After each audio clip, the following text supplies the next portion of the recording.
नमस्कार। आपका इस वेबिनार में स्वागत है। सभी लोगों का इस वेबिनार में स्वागत है। आज हमारे सामने दिल्ली विश्वविद्यालय के हमारी पीढ़ी के एक बहुत ही नामचीन इतिहासकार अपना प्रेजेंटेशन देने जा रहे हैं, और ये हम लोग के लिए बहुत खुशी की बात है कि आज विश्वमोहन जी से हम लोग सुनेंगे। विश्वमोहन जी को हम लोगों ने हमेशा गुरु की तरह ही देखा है। हालांकि उम्र में थोड़े ही से बड़े होंगे, लेकिन कुछ लोग, जैसा कहा जाता है कि पढ़ाई लिखाई की कम्युनिटी में उम्र से नहीं ज्ञान से लोग गुरु होते हैं। तो हम लोगों के लिए शुरू से गुरु रहे हैं, और हम लोग चोरी छिपे हमेशा ये पता करने की कोशिश करते थे कि कितने घंटे पढ़ते हैं और कैसे पढ़ते हैं और नोट्स कैसे लिखते लिखते हैं। लेकिन हम लोग कुछ पता नहीं चल पाया। आज तक ये रहस्य बना हुआ है कि वो कैसे पढ़ते हैं, कितना पढ़ते हैं, या सचमुच पढ़ते भी हैं कि नहीं पढ़ते हैं, और कहाँ से ज्ञान लाते हैं। तो बहुत बहुत स्वागत है सर विश्वमोहन झा जी इस आज के वेबिनार में। विश्वमोहन जी के बारे में बताने की कोई जरूरत नहीं है, पर फिर भी एक औपचारिकता है। विश्वमोहन जी ने दिल्ली विश्वविद्यालय में करीब करीब 40 साल पढ़ाया है। 40 साल पूरे नहीं हुए हैं, लेकिन 37-38 साल तो शायद हो ही गए होंगे ऑलमोस्ट।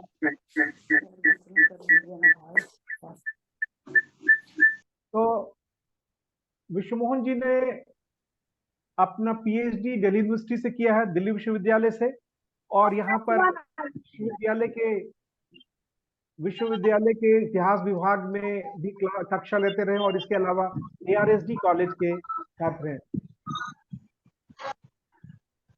इन्होंने बैकग्राउंड कुछ नॉइज आ रहा है, देखिएगा। कृष्ण कुमार जी अपना ऑफ कर लीजिए, म्यूट कर लीजिए। Yes sir. जी, अभी सब कहीं से कुछ दुर्गा पूजा के कारण भी नॉइजेस है पीछे से, तो इस इलाके में है। इनकी कई सारी पुस्तकें हैं, आर्टिकल्स हैं जो कि पब्लिश्ड हैं, और इसके अलावा सिर्फ एक असद असद ऑफ कीजिए। इसके अलावा कई संस्थाओं के ये सलाहकार रहे हैं, शैक्षणिक सलाहकार रहे हैं, जिसमें एनओआईएस, एसओएल, इग्नू, यूपीएससी के भी ये रहे हैं। और इसके अलावा एनटीए, एनसीईआरटी, आईसीएचआर के भी सलाहकार रहे हैं।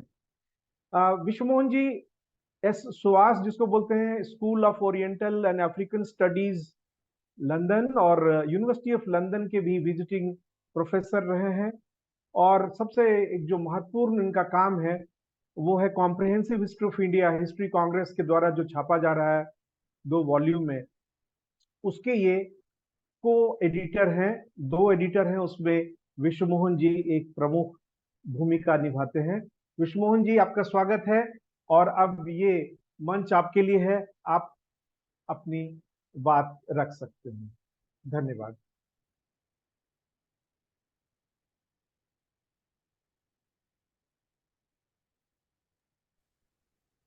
तो यहाँ जैसा कि मैं समझता हूँ कि हम लोग इंग्लिश और हिंदी को मिला करके ही बोलेंगे। हालांकि ये परिचय लिखा गया था इंग्लिश में, और पर जो मेन बातें हैं वो तो हम लोग हिंदी में कर ही सकते हैं। तो इसका टाइटल है, जैसा कि हम जानते हैं, notes on the early history of female education in India towards a critical perspective. तो हिस्ट्री राइटिंग, हिस्टोरियोग्राफी की जब भी हम बात करते हैं तो उसकी शुरुआत में सबसे जो बड़ा नाम है वो है जेम्स मिल का the history of British India. 19वीं सेंचुरी की शुरुआत में लिखी गई थी किताब ये। और हिस्टोरियोग्राफी में जो पहली किताब पढ़ते हैं, जैसे कि रोमिला थापर की अर्ली इंडिया या डीएन झा की किताब एंशिएंट इंडिया, उसमें हिस्टोरियोग्राफी की चर्चा, या उपिंदर सिंह की किसी भी किताब में, तो जेम्स मिल पहला नाम होते हैं। और एंशिएंट इंडिया की हिस्टोरियोग्राफी से आगे भी निकलते हैं। अब दीपेश चक्रवर्ती भी बात करेंगे। तो सबसे पहला जो फुल ब्लोन इंपीरियलिस्ट क्रिटिक जो है भारत का, किसने दिया? तो जेम्स मिल ने दिया। So he is the first person, and from the very outset, there was this woman question. जो नारी का प्रश्न था, वो ये बोध, ये कॉन्शियसनेस शुरू से ही रहा था हमारी हिस्टोरियोग्राफी में. तो जेम्स मिल के भी जो किताब है, उसका जो फर्स्ट वॉल्यूम है, तो फर्स्ट वॉल्यूम का जो सेकेंड पार्ट है, उसमें वहां से शुरुआत करते हैं अबाउट द हिंदूज, और उसके जो लास्ट चैप्टर में है, उसमें कल्चर के बारे में बात करते हैं, जिसको उस वक्त कहा जाता था मैनर्स ऑफ द हिंदूज. उसमें मैरिज सिस्टम, प्रॉपर्टी राइट्स. इसके बाद एक सवाल आ जाता था, the woman question, status of woman. और स्टेटस ऑफ वुमन में एक अहम पोजीशन रहता था कि जो नारियों की शिक्षा का प्रश्न, वो कैसा था. जेम्स मिल की जो किताब है, तो उसको अक्सर हम लोग देखते हैं. जो सबसे इम्पोर्टेंट व्यू पॉइंट है वो ये है कि जेम्स मिल ने पहली बार शुरुआती में पूरे भारतीय इतिहास को 3 भागों में बांट दिया. हिंदू इंडिया, मुस्लिम इंडिया और ब्रिटिश इंडिया. हालांकि जो शब्द उस वक्त इस्तेमाल किया जाता था, वो मुस्लिम नहीं था, मोहम्मदन था, मोहम्मद. तो इस तरीके से उन्होंने 3 फोल्ड कर दिया पीरियडाइजेशन. उससे हिंदुओं और मुस्लिम के बीच में जो एक सांप्रदायिक खाई थी, तो उसमें पहली कुदाल जेम्स मिल ने ही चलाई थी, ऐसा हमें इतिहास में पढ़ाया जाता है. ये सारी बातें इनमें तो हम जाएंगे नहीं, पर इन सब के अलावा एक और बात है कि James mill was also, I mean, he wanted to also be a good historian. I want to examine him from an academic perspective. वो साम्राज्यवादी थे. इसके पहले का दौर था, it was orientalist admiration, India में सब कुछ अच्छा है, इसके बाद भी आया. उसके बाद ये एंग्लिसिस्ट थे, और वो बोलते थे कि जो एंग्लिसिस्ट वो डेनिग्रेट करते थे हमारे कल्चर को. इन सब से अलग, it is very important to see him as a critical historian. Enlightenment में हिस्ट्री की एक बहुत इंपॉर्टेंट पोजीशन था, और एनलाइटनमेंट के जितने भी लोग हो गए, एडम स्मिथ ही क्यों ना हो, वो भी हिस्ट्री की बात करेंगे. लेकिन एडम स्मिथ की हिस्ट्री को क्रिटिसाइज किया जाता था. The word used for it was conjectural history. So as against this, as a reaction to what was perceived as conjectural history of the tallest figures of the time, say Adam Smith of the Scottish Enlightenment. So they started to work on what they would call critical history. This was first used in, and all these things James Mill explains elaborately in the preface to his work. How it was originally a French notion, but at the time he was writing, it was as British as anything else. For instance, one of its greatest practitioners, probably the greatest practitioner of the time, was Edward Gibbon. Gibbon की जो किताब है Decline and Fall of the Roman Empire, तो उस किताब को लिखा गया था. गिबन खुद कहते थे कि वो भी एक क्रिटिकल हिस्टोरियन है. और क्रिटिकल हिस्टोरियन की क्या भूमिका होती थी? That was of, I quote, of judging history. सिर्फ इतिहास को बयान नहीं कर देना है. We have to sit in critical judgment over almost everything about history. We have to look at the evidence. We have to pass a judgment. So James Mill, it has hardly been discussed, I think, but James Mill sat down to write his big fat book as a practitioner of critical history. In this critical history, comparative historical perspective was very vital. इतिहास को अलग अलग करके नहीं देखना है, ये रहा चीन का इतिहास और ये इंग्लैंड का और ये लैटिन अमेरिका के किसी छोटे से देश का। ये सारी चीजें इंटरकनेक्टेड हैं। और ये जो नोशन था, it was being developed, it was being perfected during enlightenment, and at that time there began this notion of what was called a stadial history. Chat box में मैं लिखूंगा जो भी शब्द मुझे लगते हैं इंपॉर्टेंट है। So it was called a stadial history. Stadial का मतलब related to stages. ये नहीं समझा जाता था कि वो बारबेरियन से वो अलग है, हम सिविलाइज्ड हैं, बल्कि ये समझा जाता था कि सारी की सारी मानवता कई दौरों से गुजरी है। और there was a time when the most civilised of countries were at the early barbaric और even earlier state of savagery. तो ये जो पर्सपेक्टिव था कि पूरी दुनिया के इतिहास को हमें मिला करके देखना है, अगर हमें ये जानना है कि आज का इंग्लैंड कैसे होगा, ये जानने के लिए अफ्रीका के किसी कोने में या किसी और जगह क्या हो रहा है ये जानना बहुत जरूरी था। एंशिएंट इजिप्ट को भी देखेंगे तो पता चलेगा कि एंशिएंट इंग्लैंड कैसे था। तो इस तरीके से so there was this concept where all history was connected history, to use a term in fashion these days, very useful way of approaching history, but there were its practitioners earlier also. So there was this comparative historical perspective with a very strong presence of ethnological knowledge too. दुनिया के वो काम जिनका इतिहास नहीं था, जिनका उनको भी इतिहास के एक स्टेज में, हमारे ही इतिहास के पहले के स्टेज में देखा जाता था। It was from this perspective that he was writing his history of India.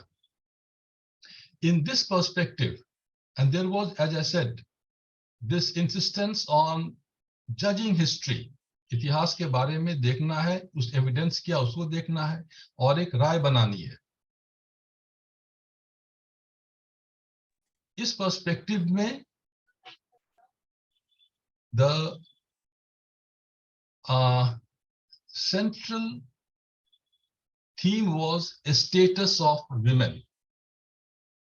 So this status of women, it used to be the index of civilization, of the progress which human societies have made since the days of savagery. It's very much like the present human development index, HDI की जो हम बात करते हैं, उस तरीके से अगर उस वक्त के लोग जो थे उनके लिए सबसे बड़ा इंडेक्स था जिस पैमाने पर सोसाइटीज को तौलना है, तो हमें कहना होगा कि स्टेटस ऑफ वुमेन क्या था।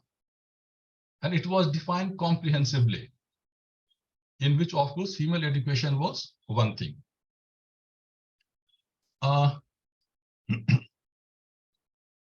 So it is from this perspective that I should like to examine this question of female education in early India in today's talk.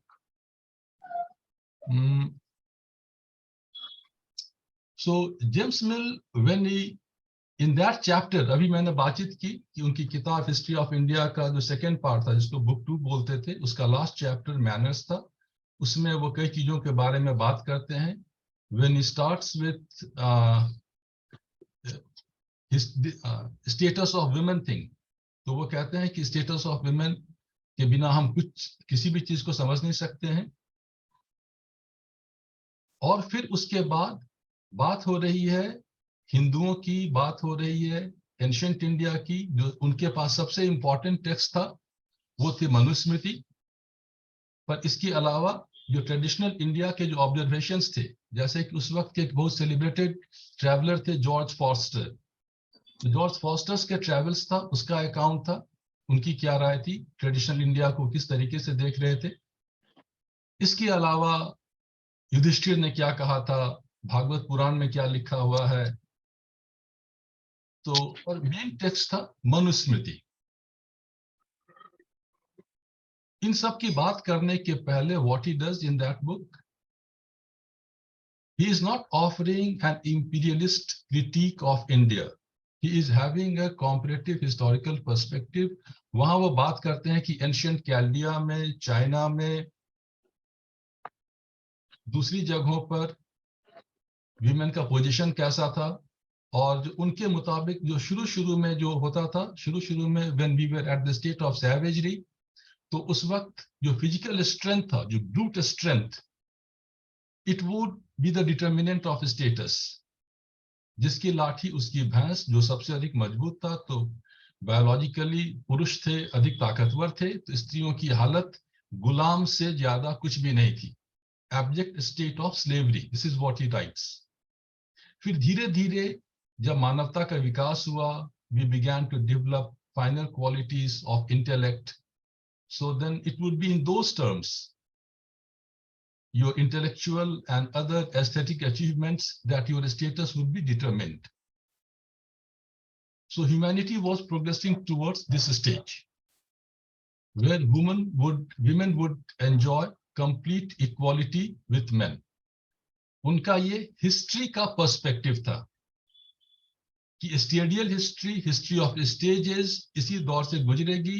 इसमें क्या प्रोग्रेस हुआ है ये जानने का सबसे बढ़िया जरिया है कि हम स्टेटस ऑफ विमेन को देखें, और जिस तरीके से समाज की तरक्की होगी, शिक्षा का विकास होगा, कला पनपेगी, उस हिसाब से पुरुष और स्त्री धीरे धीरे बिल्कुल बराबरी के लेवल पर आ जाएंगे। मैं फिर से कह रहा हूं कि वो उनका हिस्ट्री का नजरिया था, उनकी पॉलिटिक्स बिल्कुल अलग थी।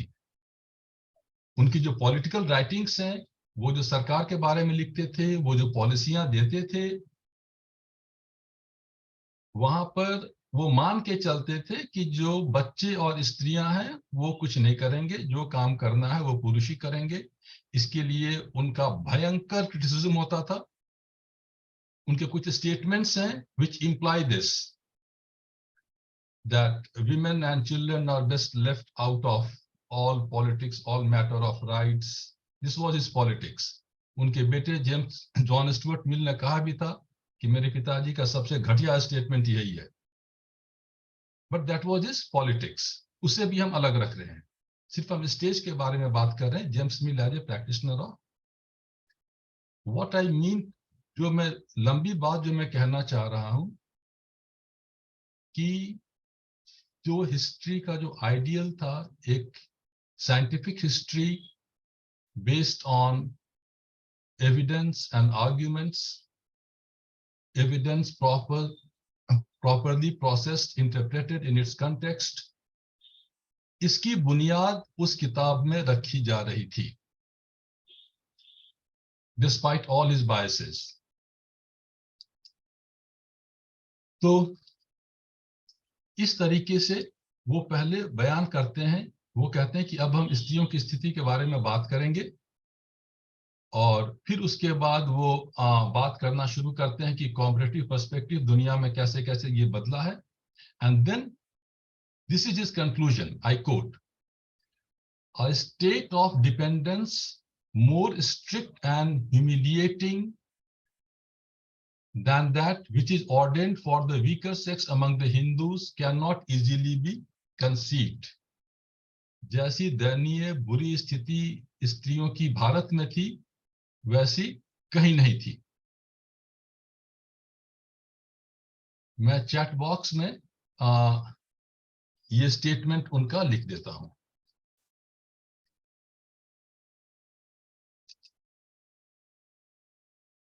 और ये आप गौर करेंगे कि और भी अजीब सी चीज हम देख रहे थे कि 19th सेंचुरी के जो लंदन बेस्ड पब्लिशर्स होते थे, आप स्पेलिंग देखेंगे ना, डिपेंडेंस की स्पेलिंग DANCE, तो मुझे लगा कि शायद टाइपिंग मिस्टेक है, पर नहीं। उस वक्त कई शब्द जो कि अमेरिकन स्पेलिंग थी उसका इस्तेमाल यहाँ पर हो रहा था। जैसे कि बाद में रोमेश चंद्र दत्त की जो किताब है history of civilisation in ancient India, उसके फर्स्ट एडिशन में सिविलाइजेशन की स्पेलिंग में Z है, उसके फर्स्ट एडिशन में ऑनर का स्पेलिंग HONOR है, जिसको 3 साल के बाद सेकंड में चेंज कर लिया जाता था। तो ये जो ठीक है, ये जो कोट मैंने दिया है, पर इससे उनके अनुसार जैसी बुरी स्थिति औरतों के बीच में, हिंदुओं के बीच में स्त्रियों की थी, वैसा दुनिया में इतना बुरा हाल कहीं किसी का नहीं था। मुश्किल है समझना ऐसा। And then this is elaborated through a detailed examination of Manusmriti. Manusmriti के एक एक पैसेज को, मनुस्मृति का एक अच्छा खासा, अभी के कई ट्रांसलेशंस जो आजकल आ गए हैं उनसे बल्कि अच्छा है ट्रांसलेशन उनको उपलब्ध था, जिसका उन्होंने इस्तेमाल किया और पूरी मनुस्मृति को अच्छे से देखा और मेनली उसके बेसिस पर और बाकी चीजों के बेसिस पर उन्होंने ये जजमेंट दिया। यहाँ एक बात, पहली बात यह है कि उन्होंने जरूर गौर किया होगा कि मनुस्मृति में सब कुछ है, स्त्रियों के बारे में खराब चीजें सारी हैं, लेकिन पर्दा प्रथा नहीं है। और फिर इस बात को वो बहुत विस्तार से कहते हैं कि उस वक्त भी ये सिस्टम था, मुस्लिम आक्रांताओं से बचाव के लिए हिंदुओं ने पर्दा प्रथा की शुरुआत की। वो कहते हैं कि ये बिल्कुल बकवास चीज है और वो अपने पक्ष में कई दलीलें देते हैं। वो कहते हैं कि जो प्राचीन इतिहास हम देख रहे हैं उसमें there is this Hindu spirit of confining women, असूरियम पशिया वाली बात करते हैं। फिर वो कहते हैं फॉस्टर का जो ट्रेवल्स था, वो कहते हैं कि उसमें दुनिया, इंडिया के कई हिस्सों में जहां इस्लाम की पहुंच नहीं के बराबर है, वहां भी पर्दा प्रथा प्रचलित है। तो इस तरीके से वो कहते हैं कि जो पर्दा प्रथा का मुसलमानों के आने से कोई लेना देना नहीं था।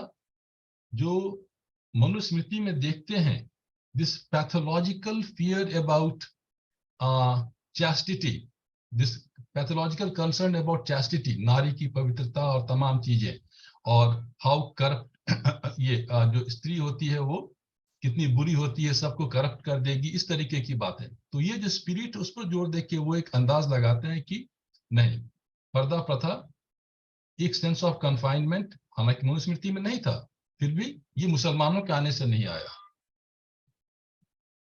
ठीक है, फिर उसका क्या, यत्र नार्यस्तु पूज्यन्ते रमन्ते तत्र देवता, ये तो मनुस्मृति में ही लिखा हुआ है। जहां नारियों की पूजा होती है वहां पर देवता खुश होते हैं, वहां देवता रमते हैं। तो क्या उन्होंने इसको नहीं देखा था? उन्होंने इसे बहुत बारीकी से इस चीज को भी देखा था और इस विषय पर ये जो where women are worshipped gods are pleased या गॉड्स स्टे देयर, इस नाम से 1995 में प्रोफेसर कुमकुम रॉय ने एक शानदार आर्टिकल लिखा था जिसको हम में से कई लोगों ने पढ़ा था, और वहां पर उन्होंने इस चीज की पड़ताल की थी और बताया था कि जो नारियों की पूजा की जाए, मनु लिखते हैं, पर पूजा का क्या स्वरूप होना चाहिए ये भी बताते हैं। नारियों की पूजा करो, कपड़े दे दो, गहने दे दो, खुश रखो, बस यही उनकी पूजा है। उनसे करीब करीब 200 साल पहले यही काम जेम्स मिल करते हैं और उसे मैं कोट करना चाहता हूं यहां पर।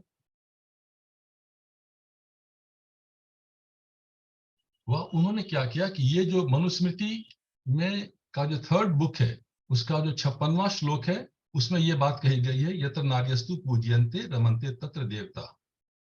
इसका कंटेक्स्ट जेम्स मिल ने देखा और किस तरीके से इसको वहां पर एलैबोरेट किया जा रहा है। तो उन्होंने 3.59 जस्ट, ये था 56वां, 57, 58 नहीं, 59वें श्लोक में जो कहा गया है उसको उन्होंने कोट किया, वही काम जो कि इंडिपेंडेंटली बिल्कुल वो कुमकुम करने वाली थी बाद में अभी 95 में किया, और उन्होंने बताया कि इससे इस बात की पुष्टि ही होती है कि स्त्रियों की स्थिति बहुत ही खराब थी। मैं कोट करता हूं, वो कहते हैं कि the Hindus have some general precepts recommending indulgence and humanity in favor of the weaker sex. Married women, says the law of Manu, must be honored and adorned by their fathers and brethren, by their husbands, by the brethren of their husbands, if they seek abundant prosperity. Where female relations are made tolerable, the family of him who makes them so very soon perishes. फिर उसके बाद बोलते हैं कि when this is explained, when particulars are explained, James मिल कहते हैं, वो कहते हैं कि जो वहां हम ये पाते हैं, and then again he quotes, wait, 3.59, let these women therefore be continually supplied with ornaments, apparel and food at festivals, at jubilees, by men desirous of wealth. और ये उनका जजमेंट है, judging history, when it is commanded by law. वो कह रहे हैं कि ये सारी बातें कि औरतों को कपड़े गहने देने चाहिए, ये बात ऐसे नहीं बयान हो रही है, ये कानून की पुस्तक में एक एक्स्ट्रा रिकमेंडेशन के द्वारा दिया गया है, ये अपने आप में महत्वपूर्ण है। वो कहते हैं कि when it is commanded by law as an extraordinary extension of liberality, जब एक्स्ट्रा ऑर्डिनरली आप लिबरल हो रहे हैं तब कहते हैं कि ये करना चाहिए कि to give them ornaments and even apparel and food. सिर्फ गहना नहीं दो, उनको खाने को भी दो, उनको कपड़े भी दो, और ये स्पेशल प्रोविजन है, और यही मतलब है पूजा का। तो this is rather a proof of habitual degradation than of general respect and tenderness. तो ये जो क्वालिटी ऑफ हिस्ट्री राइटिंग है जेम्स मिल की, एविडेंस को कैसे तौलते हैं, अपनी बातों को किस तरीके से रखते हैं, इस पर चर्चा करने पर, और ये कोई अकेला का ऑब्जर्वेशन नहीं है, this is perfectly of a peace with the general activity of his other equally acute observations. So there is this need to return to James Mill as a practitioner of critical history. और हम तो बात कर रहे हैं अभी स्त्रियों की। दूसरी बात, और जो आइडियोलॉजी है हम में, आप में, किसी में भी, खास करके हिस्ट्री में, आइडियोलॉजी कहाँ से घुस के चली आती है? आइडियोलॉजी जो बिना हमारे जानने it seeps in our analysis is through a faulty translation. Sometimes it is deliberate, sometimes it is not. Manusmriti में मैंने कई देखा है, आज उनमें नहीं जा सकते हैं, जैसे पीएन प्रभु की किताब हिंदू सोशल ऑर्गेनाइजेशन, शकुंतला राव शास्त्री जो बहुत काम करती थी, उनका भी काम है। तो जब वो लोग बात करते हैं तो कई बार वो जो मनु को जो ट्रांसलेट करते हैं, या फिर उपनिषद को भी ट्रांसलेट करेंगे, अभी हम देखेंगे थोड़ा सा, तो उसको वो बिल्कुल ट्रांसलेशन से सारा मतलब ही बदल जाता है। वही बात यहाँ पर पूजा का है, यत्र नार्यस्तु पूज्यन्ते रमन्ते तत्र देवता। पूजा का मतलब यहाँ संस्कृत में, जो कि इंडिक स्पीकर्स हैं, जी क्या कह रहे हैं, please right in the chat box अगर कुछ लिखना चाहते हैं तो। तो पूजा का मतलब पूजा अर्चना वर्शिप नहीं था। मनुस्मृति में अधिकांश जगह पूजा का मतलब होता है सम्मान करना, शिष्टाचार करना। To treat someone respectfully is to पूजा करना। ये शब्द कई जगहों से, पहला जो श्लोक है मनुस्मृति का, उसमें वर्ड है, जो पूजा वर्ड है पूज्यति, उसके कई फॉर्मेशन से सेम सेंस का, संपूज्य, प्रतिपूज्य। मेजॉरिटी ऑफ जगहों पर उसका मतलब होता है टू ट्रीट समवन रिस्पेक्टफुली। और यहाँ पर ये बात प्रोफेसर रॉय के एनालिसिस में नहीं आ पाई है, पर जो भी ट्रांसलेशंस हैं, वो ट्रांसलेशन अवेलेबल था गिल को। उसके बाद ब्यूलर साहब की कई बातें तो जो अच्छी चीजें उन्होंने ट्रांसलेट की है हम लोगों ने और लर्न कर दिया है नए ट्रांसलेशंस में, उसमें कभी बाद में बात करेंगे। पर उन्होंने भी कहा कि ऑनर, गंगानाथ झा जिनको कंसल्ट किया था कुमकुम रॉय ने, उन्होंने भी वर्शिप नहीं किया ट्रांसलेट। हो ही नहीं सकता वर्शिप। पूजा का मतलब होता है शिष्टाचार दिखाना, सम्मान करना। जैसे कि उसी बुक में आगे 210 या किसी श्लोक में लिखा हुआ है कि जो गुरु की पत्नी जो अगर होंगी उसी जाति की, जिस वर्ण के गुरु हैं, तब तो उनका सम्मान गुरु के सम्मान ही करना चाहिए, उनके बराबर। लेकिन सम्मान यानी पूजा, तब उनकी पूजा उनकी तरह करनी चाहिए। पर अगर गुरु की वाइफ, टीचर की वाइफ अगर किसी दूसरी जाति की है तो कैसे उनका करें? उनके लिए आप खड़े हो जाइए, उनका हाथ उठा के अभिवादन कीजिए, यही उनकी पूजा है। तो खास करके जो हम इंडिक स्पीकर्स हैं, कोई शब्द अगर संस्कृत का हिंदी में या बांग्ला में या गुजराती में आता है तो हम समझते हैं कि इसका मतलब हम जानते हैं। ये बहुत मुश्किल है। अधिकांश कैसे शब्द, जैसे एक मेरा फेवरेट वर्ड है उदंड। उदंड का मतलब होता है प्रोमिनेंट। जैसे कवियों में कालिदास सबसे बड़े उदंड थे। ये सब जो लैंड लाइन है देखो तो ट्राई करके। जी विजय जी। नहीं नहीं सॉरी, मैं रियलाइज नहीं करता कि मेरी आवाज जा रही है। Please go ahead, sorry for interruption. ठीक है, तो बस म्यूट कर दीजिए, बस रहेगा ठीक। तो तो ट्रांसलेशन एक बहुत बड़ा जरिया है जिसके थ्रू हमारी एनालिसिस का गुड़ गोबर हो सकता है। पर फॉर्चुनेटली जो मिल के वक्त किसी ने भी ट्रांसलेट किया था, बल्कि गिरिजा प्रसाद द्विवेदी ने 1917 में हिंदी में ट्रांसलेट किया था मनुस्मृति का। तो वो पूजा जहां लिखा होगा हम वहां बोलते हैं सत्कार करना, जहां नारियों का सत्कार हो। और बल्कि अगली बार जब वो 3.59 को कर रहे हैं एनालाइज, तो वो कह रहे हैं कि जो इसका मतलब है कि औरतों को संतोष कर देना चाहिए। They should be satisfied with clothes, with apparel, with food, not even honoured. और ये बिल्कुल ठीक है, क्योंकि 3.60 जो अगला जो श्लोक है उसमें वही कहा गया है कि जो अगर स्त्रियां संतुष्ट रहे पति से, पति संतुष्ट रहे स्त्रियों से, तो सब कुछ ठीक चलता है घर में। So the idea is to satisfy, and that is probably as Girija Prasad Dwivedi did, to translate this puja in 3.59 as satisfying women by giving them these things.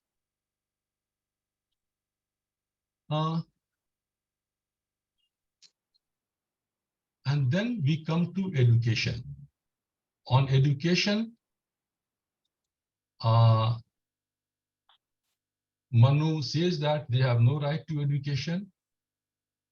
His prohibition of women that they should be debarred from education, and his reasoning, it is both absolute, bilkul nahi, and it is also misogynist. So this is what he found in Manusmriti, and this is what he quoted on women and education.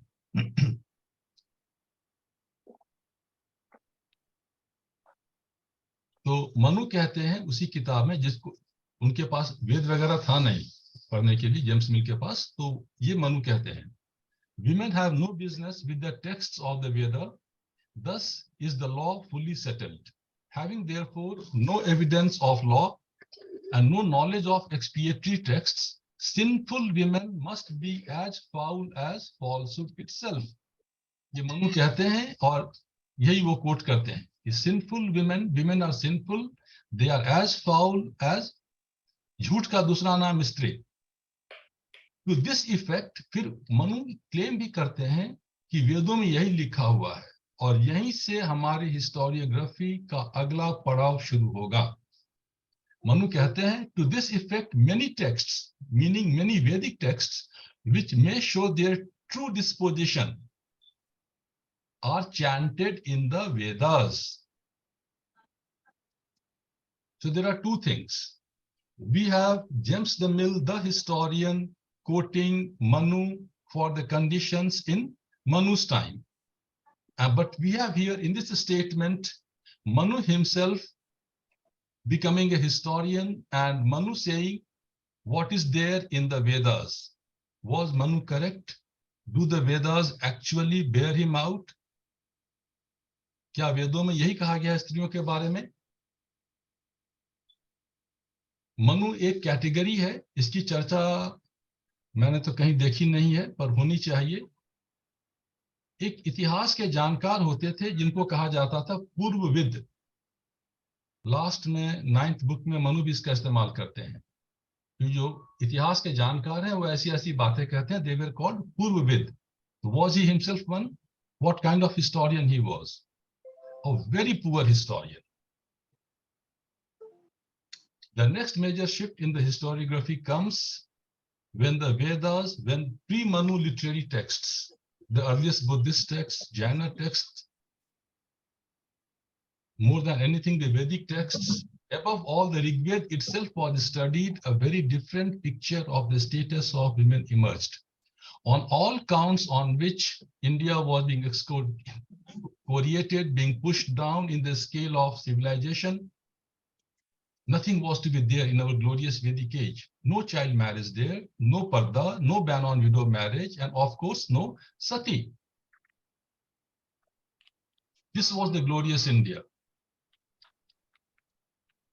And there were nationalist Indian historians, but there were others too than Indians. So who were very excited when they read the most ancient text from India, which was so very different from all that Manu had to say. So what we find there? We find there women are composing the hymns. Rigveda के जो मंत्र दृष्टा थे, जो seers थे, उनमें औरतें भी थी, घोषा थी, अपाला थी। उपनिषद को पढ़ते हैं, अनुक्रमणी पढ़ते हैं, बृहद देवता पढ़ते हैं ऋग्वेद पर, उसमें ब्रह्मवादिनियों का जिक्र होता है। They were discourses, it was oral culture. हमारे यहाँ बोल करके थियोराइज करते थे, लिखते नहीं थे, इसलिए ब्रह्मवादिनी। राधा कृष्णन का ट्रांसलेशन परफेक्ट है, डिस्कोर्सर ऑफ वैदिक लोर ऑफ द ब्राह्मण। औरतें उसी उपनिषद में लिखा हुआ है कि क्या करना चाहिए अगर आपको चाहिए एक बेटी जो कि पंडिता हो, who was a learned scholar। और औरतें वेद पढ़ती थी, वेदों की मंत्र की रचना करती थी, तो जाहिर है they had full right to education, they enjoyed equal opportunity with boys, girls did that in matters of education। उनका भी उपनयन होता था। कैसे पता करेंगे? उनका उपनयन होता था। Can I have 10-15 minutes more, Pradeep? मैं थोड़ा अधिक टाइम ले रहा हूँ। Sir, please go ahead. You have all the time. No problem. ठीक है, 15-20 मिनट में तो शायद हो जाना चाहिए। आप आराम से बोलिए, कोई दिक्कत नहीं। ठीक है। और लास्ट में, क्योंकि एक गृह सूत्र है, उसमें कहा गया है कि जो वधु है वो यज्ञोपवीतिनी है। यज्ञोपवीत यानी सेक्रेड थ्रेड। श्लोक है कि जो शादी के वक्त वेदी पर जो दूल्हा है वो ले जाएगा दुल्हन को, शी इज डिस्क्राइब्ड एज प्रावृता, कपड़ों से, ट्रांसलेशन यही है कि कपड़ों से अच्छे से सुसज्जित, and यज्ञोपवीतिनी। So we have Brahmavadini, we have Pandita daughters, we have composers of Vedic hymns. So, full right of education. And the discovery of the Vedas, it also made history of India truly historical. what is written in the Vedas, most ancient Vedas, does not contradict what's written in Manu. Written at different points of time, both are equally valid. Since both have to be accounted for, there has to be a history of the status of women in India, a change. By and large, the story of the decline. पर अगर आप पढ़ेंगे, हम लोग समझते हैं कि bye and large इसको स्टोरी ऑफ डिक्लाइन कहा जाता था, पर ये डिक्लाइन हर चीज में नहीं था। टेकर वगैरह हर चीज में डिक्लाइन की बात नहीं कर रहे थे। जब औरतों से शिक्षा का अधिकार छीन लिया गया, उसी वक्त उनको प्रॉपर्टी का अधिकार दे दिया गया। एक मसला, एक्सेप्शंस थे, पर बाय एंड लार्ज अब हमें एक पिक्चर नहीं से काम नहीं चलेगा। जो बदलती तस्वीर है प्राचीन भारत में, भारत के इतिहास में नारियों की दशा पर, इस दिशा में जा रहा था, इस पर काम करना है। The question is becoming historical. So the new history, the new historiography of women was born of this plethora of passages from the Vedic past. That is how it was inaugurated. One of its earliest practitioners, जैसा कि उमा चक्रवर्ती ने बताया है, विस्तार से उनको coat किया है, रोमेश चंद्र दत्त थे। History of civilisation in ancient India 3 volume की किताब थी, जो 2-3 साल के बाद रिवाइज एडिशन 2 वॉल्यूम में आ गई। ये हिस्ट्री चलती गई और लोग काम करते चले गए। 20th सेंचुरी में इसके बेस्ट नोन फेस कौन है? वो है अनंत सदाशिव अल्टेकर। तो मेरे टॉक का आज टॉपिक था कि हिस्टोरियोग्राफी आफ्टर अल्टेकर, पर इसको समझने के लिए बहुत जरूरी है, मैंने थोड़ा ज्यादा टाइम ले लिया, कि हम ये समझें कि हिस्टोरियोग्राफी बिफोर अल्टेकर क्या थी। But of course Altekar remains the best known face of this historiography in the early 20th century. उनकी जो किताब है position of women in Hindu civilisation from prehistoric times up to modern days, उनकी दूसरी किताब education in ancient India, that too is equally valid.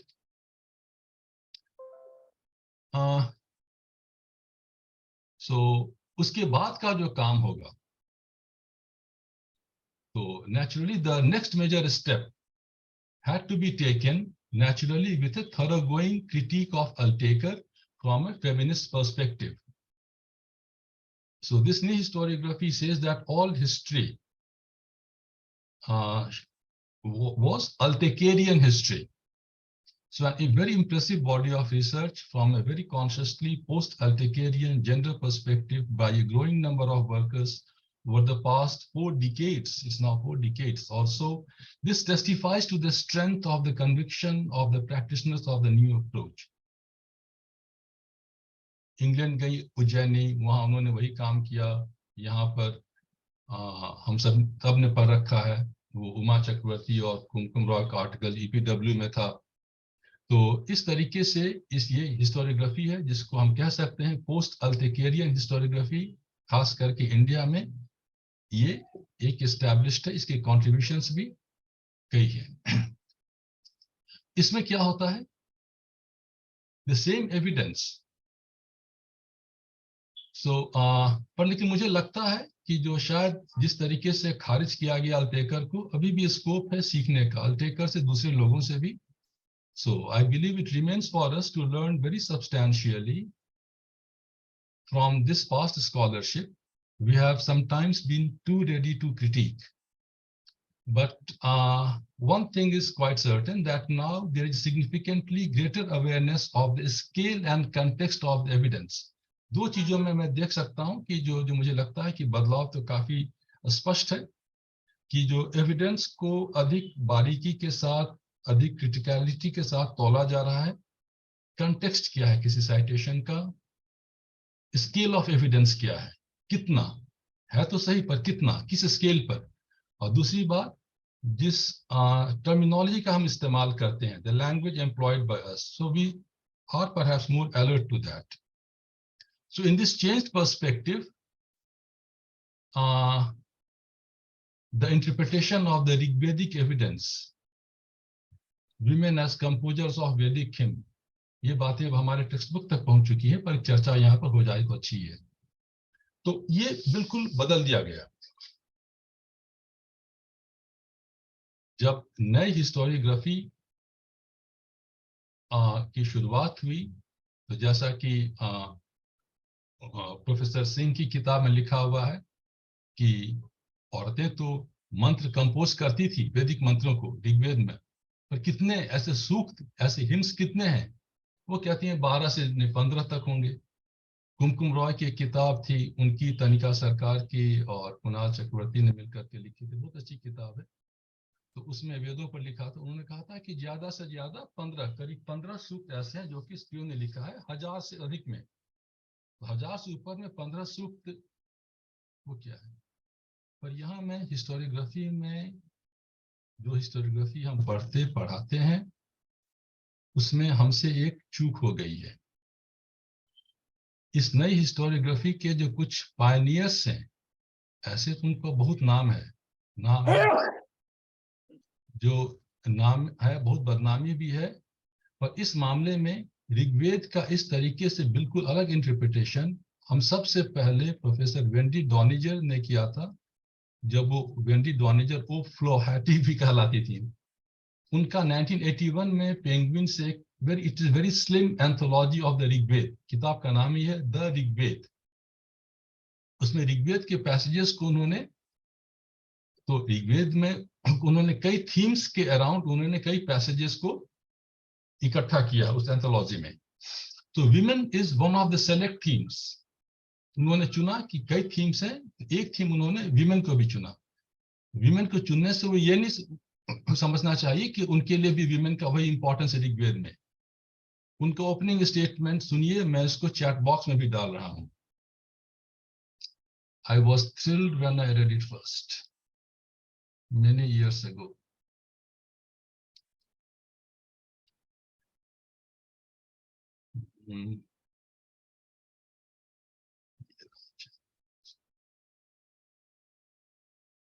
ये देखिए, The Rigved is a book by men about male concerns in a world dominated by men. One of these concerns is women who appear throughout the hymns as objects, though seldom as subjects. Clap, clap, clap. But we should have clapped earlier, not today.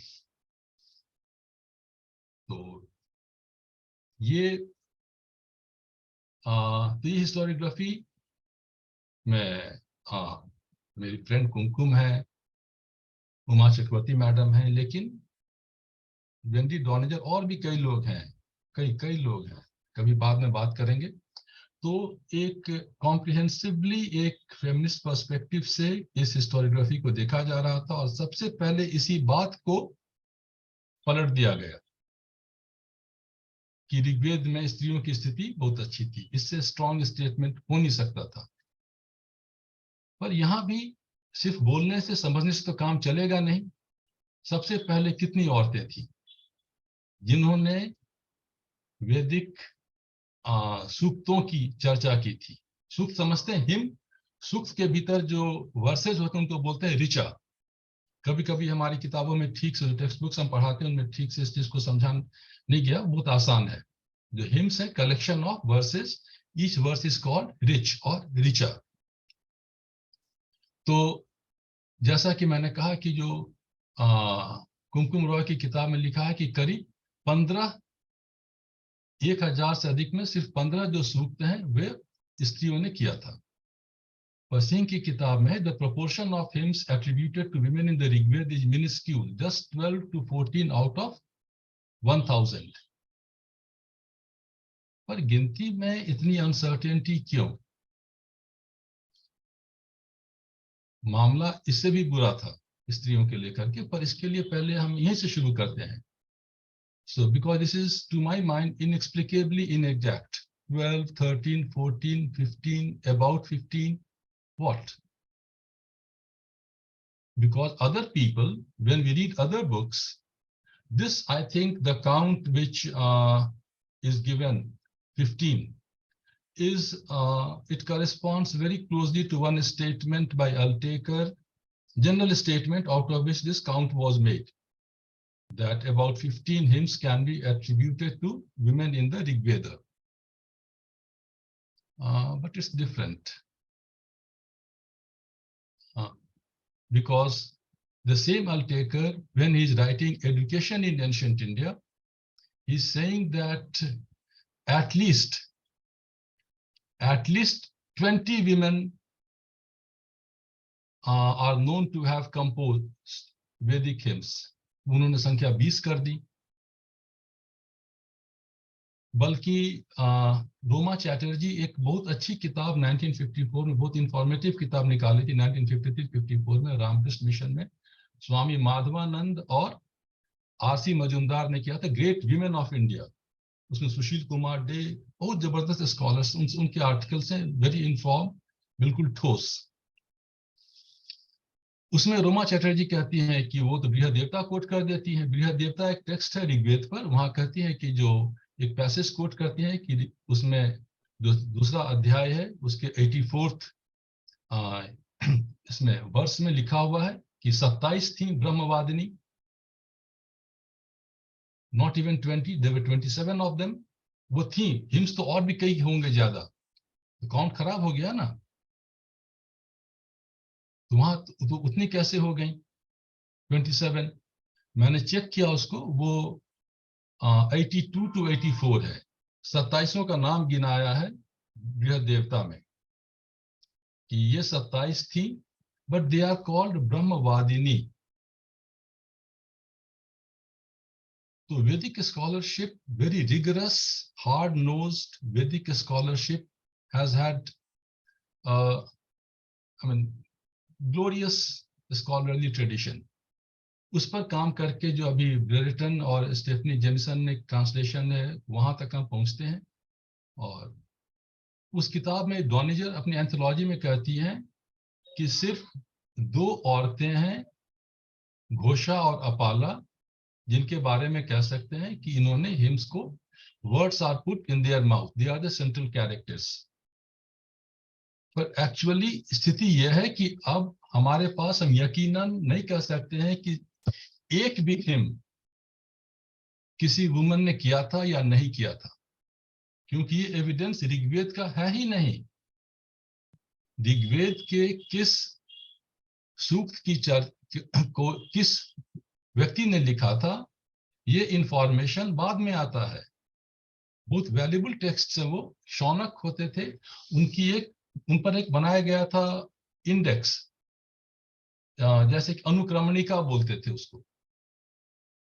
तो शौनक का है, शौनक वही थे जिनका अथर्ववेद हमारे पास है, बाकी अथर्ववेद तो बचे नहीं है, एक पेपलाद है.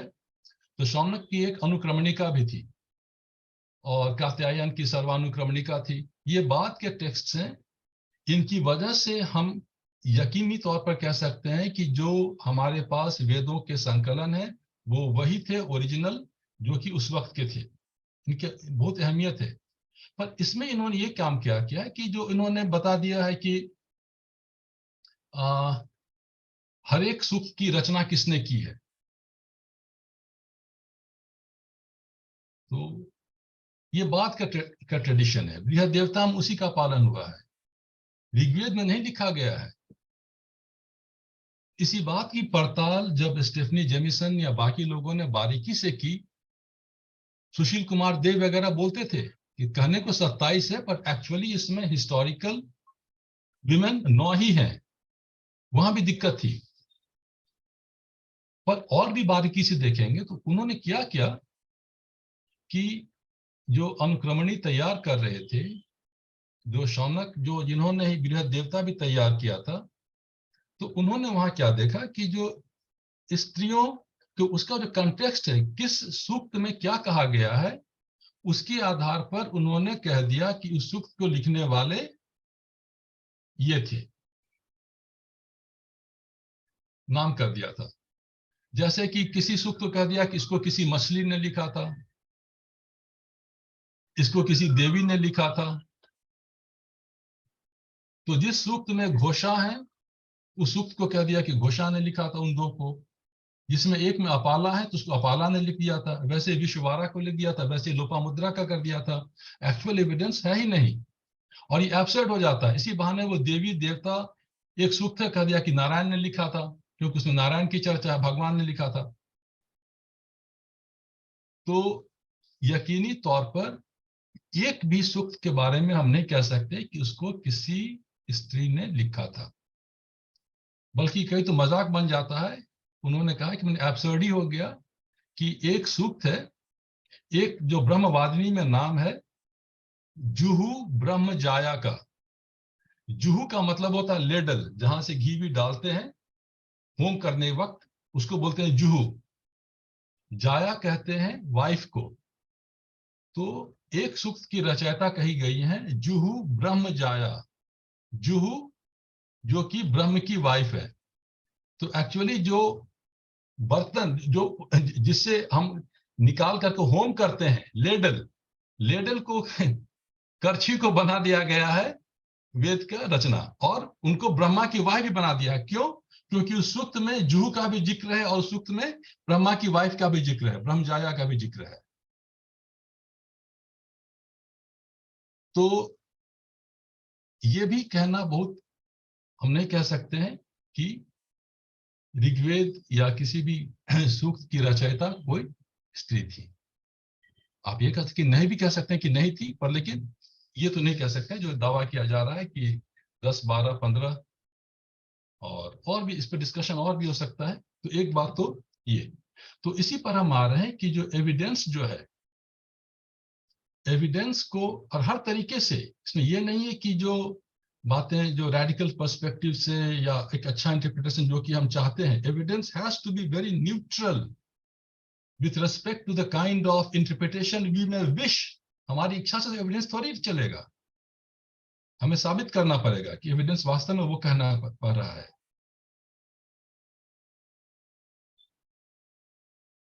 तो और ये किसी भी तरीके में, जैसे कि उसी वक्त जब हम लोग स्त्रियों की स्थिति की डिक्लाइन के बारे में बात कर रहे थे, जब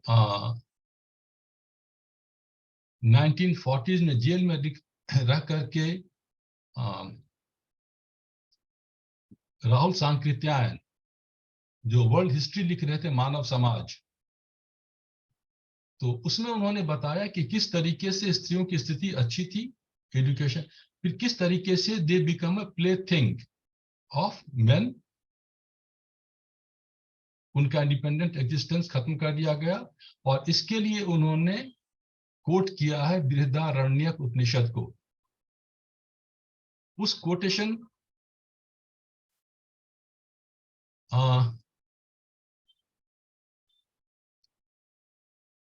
की भी हम बात कर सकते हैं कि उन्होंने ये कहा कि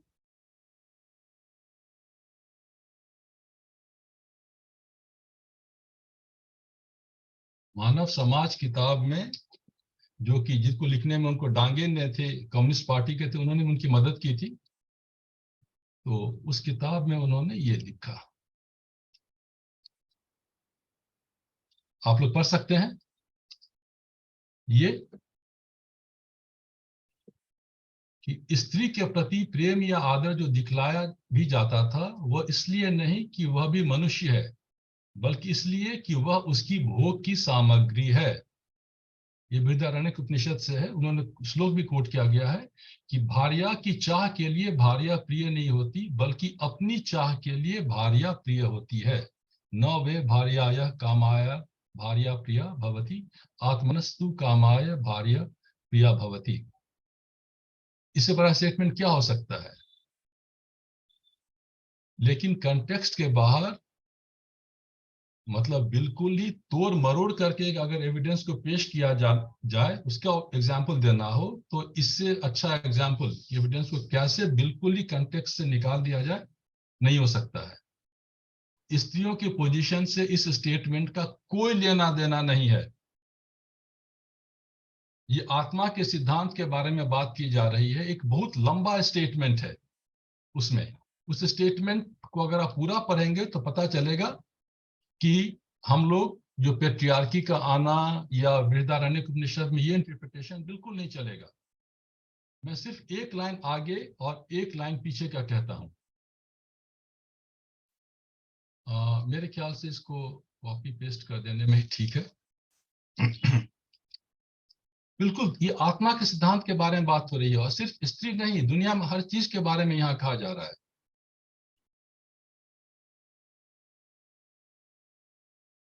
ये है स्टेटमेंट। मैं राधा कृष्णन का ट्रांसलेशन है, उसको मैंने थोड़ा सा बदल दिया है। उन्होंने कामाय को कर दिया था फॉर द सेक ऑफ, पर कामाय का मतलब होना चाहिए for the love of. So then Yagivalk said, verily not for the love of husband is the husband dear, but a husband is dear for the love of the self, Atma. Verily not for the love of the wife is the wife dear, but a wife is dear for the love of the self. यही coat किया था उन्होंने, भो की सामग्री है। Verily not for the love of the sons are the sons dear, but the sons are dear for the love of the self. इससे दुनिया में हर चीज के बारे में वो कहते चले जाते हैं। तो किसी भी, it will cut in all directions. और अब उसी की जरूरत है। इसमें हो क्या गया है कि जो इस नई हिस्टोरियोग्राफी में एक और भी बात है कि जो फीमेल एजुकेशन का जो थीम है, इस पर समहाउ अभी तक हम लोगों ने काम शुरू नहीं किया है। जो काम किया गया है इसके लिए हमको इस नई हिस्टोरियोग्राफी का धन्यवाद करना चाहिए। जो नहीं किया गया आगे कर लेंगे, पर ये फैक्ट है कि आज तक ये काम हुआ नहीं। फीमेल एजुकेशन पर आई एम नॉट अवेयर, अभी स्निग्धा है बता देंगी अगर कुछ हुआ होगा तो। मुझे पता भी ठीक से नहीं है, पर मैंने देखा नहीं अभी तक। बल्कि जब 1985 में उपनयन पर कुमकुम रॉय का एक बहुत अच्छा आर्टिकल आया था इंडियन हिस्ट्री कांग्रेस में, जो कि अभी अवेलेबल है उनकी किताब में, the power of gender and the gender of power वाली किताब में एक आर्टिकल है बाद में, where he discusses the question of Upnayan, initiation and legitimation. There she comes very close to the issue. ये जो assertion repeatedly historiography में हो रहा था कि औरतों का उपनयन होता था, वो यज्ञोपवीत पहनती थी, वो आ करके भी उन्होंने काने को कोट किया। काने में डिस्कशन है वॉल्यूम 2 पार्ट 1 में हिस्ट्री ऑफ धर्मशास्त्र में, कि यहाँ पर तो वो कहते हैं कि वहां पर वो वेग डिस्कशन है, और वो काने कहते हैं कि गृह सूत्र का एविडेंस करेक्ट नहीं है। बल्कि उसमें उस पेजेस में बहुत लंबा डिस्कशन है, कई है कि कैसे एक उपनिषद होता था अथर्वशीरस, अथर्ववेद का एक उपनिषद है, उसके सारे मंत्र कुंती को एक ब्राह्मण उनको रटवा रहा था। तमाम चीजें उन पैसेजेस में काने ने दिया था, पर हम लोगों ने सिर्फ मान लिया। वैसे ही मुझे लगता था कि शायद प्रोफेसर जया त्यागी की जो किताब है, गृह सूत्रों की किताब है, जिसमें उपनयन पर बड़ी चर्चा है, तो वहां भी इस बात की चर्चा हो जाएगी।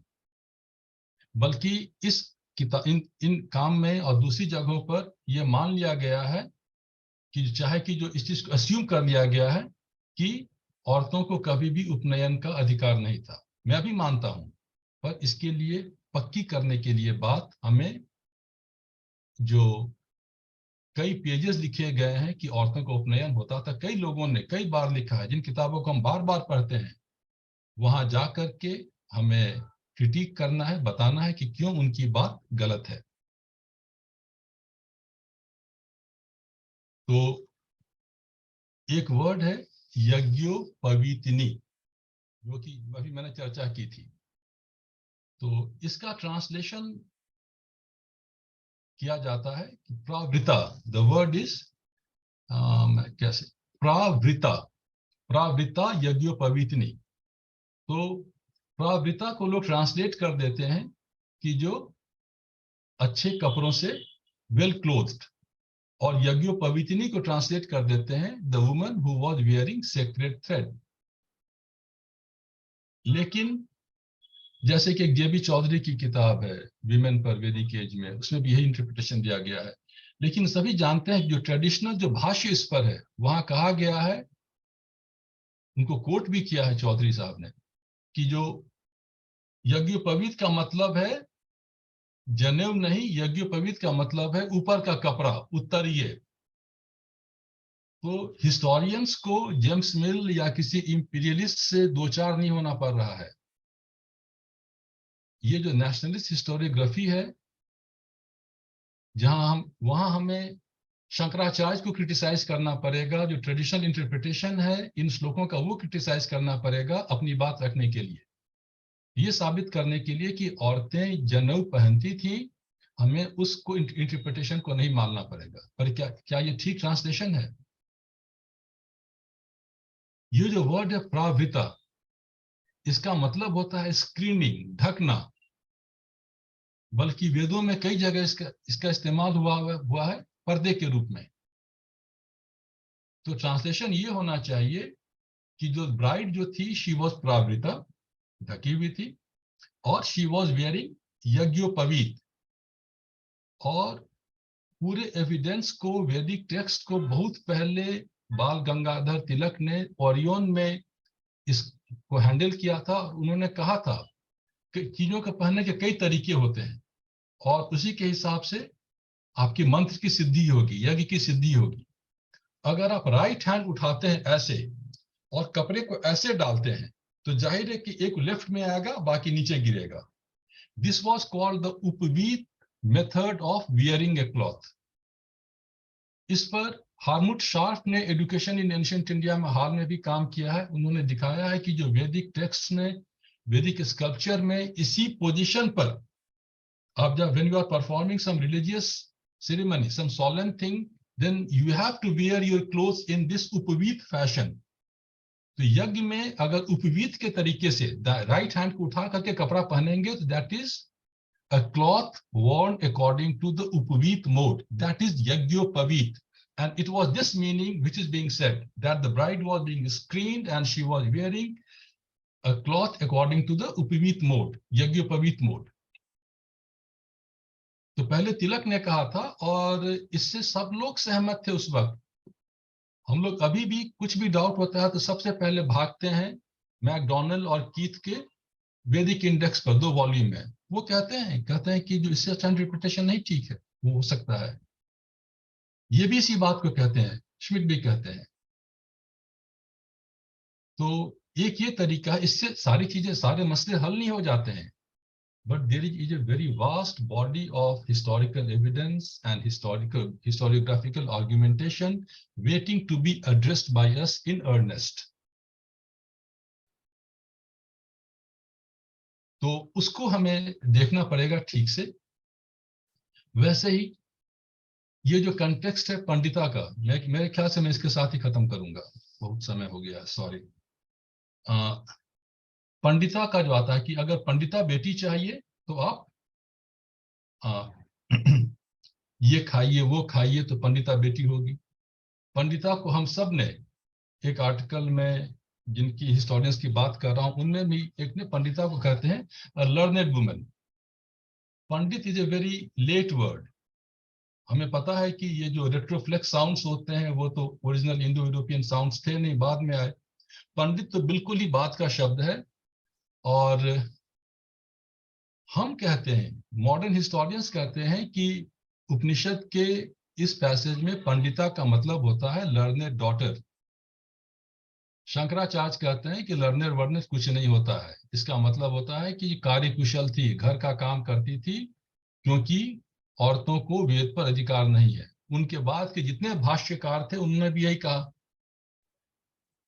पर हमने कहा कि अरे ये तो बाद के लोग थे, जब औरतों की स्थिति खराब थी इसीलिए वो गलत थे। तो we are arguing, the nationalists are arguing against Indian tradition itself। It's a very interesting observation, well worth exploring in detail। कि नेशनलिस्ट हिस्टोरियोग्राफी को एस्टैब्लिश करने के लिए हमें अपने ही हिस्टोरिकल ट्रेडिशन को रिजेक्ट करना पड़ रहा है कि पंडिता का मतलब वो नहीं था। पर मुझे लगता है, शार्फ को भी लगता था, मैं जो देख रहा हूं एविडेंस को, कि शायद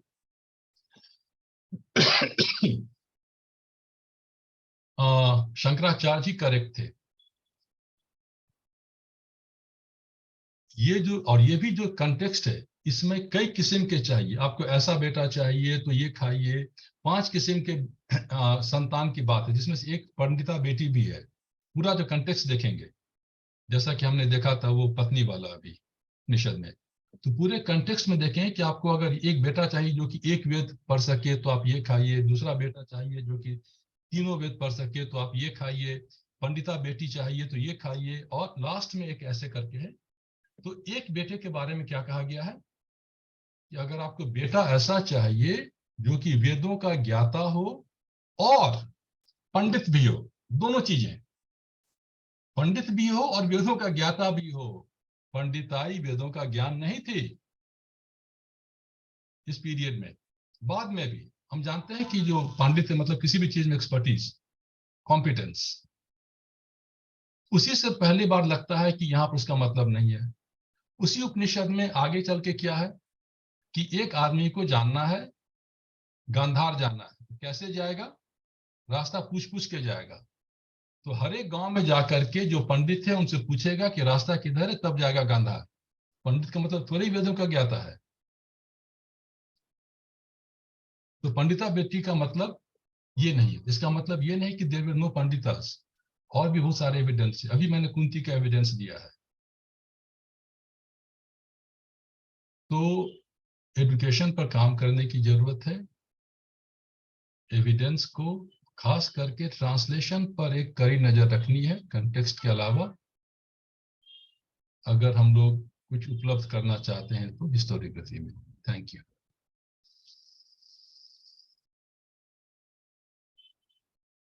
हो गया प्रदीप जी?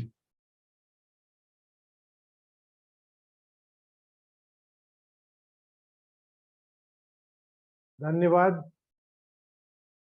धन्यवाद विश्वमोहन जी। बहुत ही इंटरेस्टिंग डायमेंशंस आपने निकाले हैं, और अब ये टॉक जो है वो डिस्कशन के लिए ओपन है। बारी बारी से जो लोग चाहें अपने सवाल को रख सकते हैं। सवाल आमंत्रित हैं। एक सवाल शायद मैं चैट बॉक्स में देख रहा हूं, नहीं। हाँ, एक क्वेश्चन है।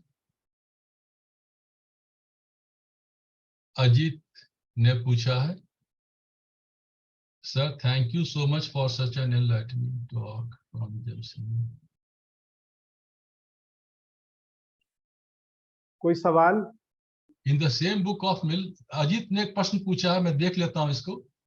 द जी। लोअर ऑर्डर्स, एक कोट कर रहे हैं जेम्स मिल का, और बिल्कुल तैयारी होकर बैठे हैं क्योंकि बिल्कुल कोटेशन मार्क्स के साथ है। The lower orders in other countries are often lamentably debased. In Hindustan they are degraded below the brutes. My submission is that when you talk on women as a category, where do you place the women from lower order, not only in history writing, but also about the education of women in ancient India? How would you situate the religious texts, especially from the subaltern perspective? बहुत मेहनत करवाएंगे अजीत।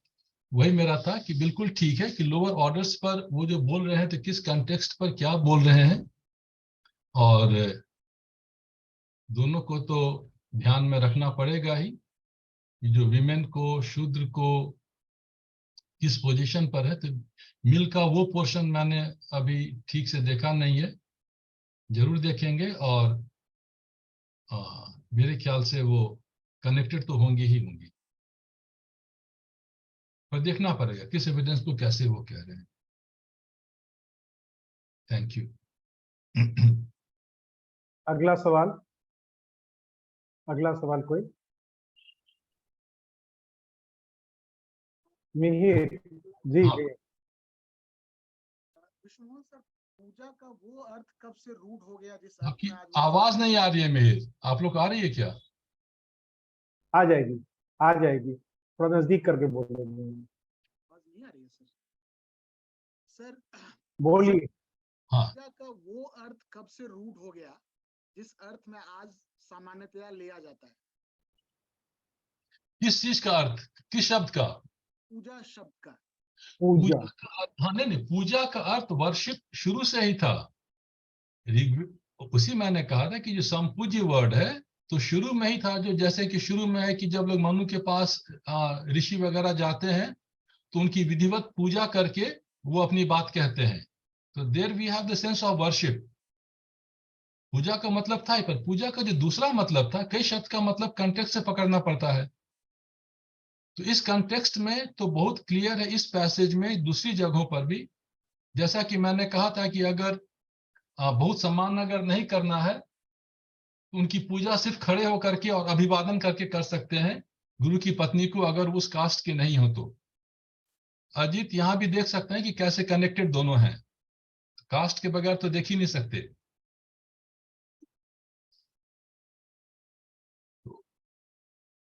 पंडित word का मतलब भी learned होता था। पंडित Snigdha word कुछ कहना चाहेंगे? जी, पूछ रहे स्निग्धा कुछ कहना चाहेंगे? हाँ, there is something in the chat box, मैं देखता हूँ।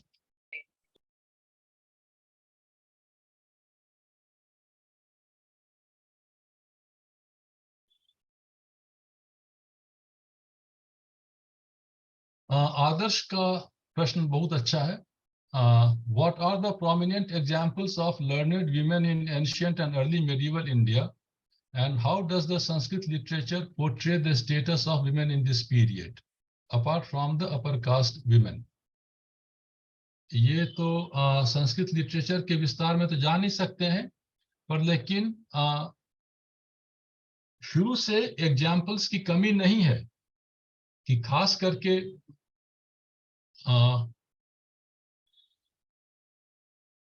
कुछ तबकों में जो ऊपर की कास्ट के लोग थे उनमें, और बाद में जब एक कर्टिजन के क्लास को डेवलप किया गया तो वहां भी जरूरत थी कि वो कई चीजों को सीखे। तो एजुकेशन तो दिया जाता था। और एग्जाम्पल आपने पूछा लर्नेड वीमेन का, उससे भी पता चल जाता है कि बहुत एक एग्जाम्पल था उसी उपनिषद में। आप सब ने मैत्रेयी का नाम सुना होगा, गार्गी और मैत्रेयी का। तो दो जगह गार्गी के साथ जो मैत्रेयी के साथ जो संवाद होता है इनका, याज्ञवल्क्य का, तो उसी उपनिषद में दो जगह है। लोग काफी इसको समझने की कोशिश करते हैं कि एक ही बात को दो जगह क्यों लिखी गई है, पर एक जगह लिखा गया है कि जो उनकी एक वाइफ थी, उनकी दो पत्नियां थी और एक का नाम था मैत्रेयी, दूसरी का नाम था कात्यायनी। तो याज्ञवल्क्य जब घर छोड़ के जा रहे थे तो और उन्होंने कैसे कैसे मैत्रेयी को ब्रह्म ज्ञान दिया। पर जो कहा गया था मैत्रेयी क्या थी शुरू में, तो कहा गया था कि मैत्रेयी थी ब्रह्मवादिनी, और जो दूसरी जो थी कात्यायनी वो थी स्त्री प्रज्ञा। और वर्ड है कि एव, सिर्फ मात्र स्त्री प्रज्ञा थी वो। तो सारी बातें, ट्रांसलेशन की बातें, हिस्टोरियोग्राफी की बातें, हिस्ट्री की बातें भी इस दो एक लाइन से समझ में आ सकती है कि इसका क्या मायने हो सकता है कि याज्ञवल्क्य की दो पत्नियां थी, एक थी मैत्रेयी जो कि थी ब्रह्मवादिनी, पर कात्यायनी जो स्त्री प्रज्ञा थी उसका मतलब होता था कि औरतों वाली जानकारी रखती थी। A woman she was having only just womanly knowledge। इससे ये कंक्लूजन निकाला जाना चाहिए, जो कि निकाला नहीं गया है, जबकि चर्चा बहुत विशद हुई है, अभी तक हो रही है, कि ब्रह्मवादिनी, being a Brahmavadini was not a part of general womanly knowledge, it was exceptional। ब्रह्मवादिनी की संख्या बहुत नहीं थी, तो उनकी संख्या गिनना, एक काम हम लोग ये भी करते हैं कि ब्रह्मवादिनियां थी कितनी उतनी औरतों में। उससे भी इंपॉर्टेंट ये देखना है कि जो बीइंग अ ब्रह्मवादिनी was not considered part of womanly knowledge. Maitreyi exceptional थी ब्रह्मवादिनी, दूसरी तो थी सिर्फ स्त्री प्रज्ञा। अब इतिहासकार इस नतीजे पर, तो जैसे मैंने कहा, इस नतीजे को निकाला नहीं गया है।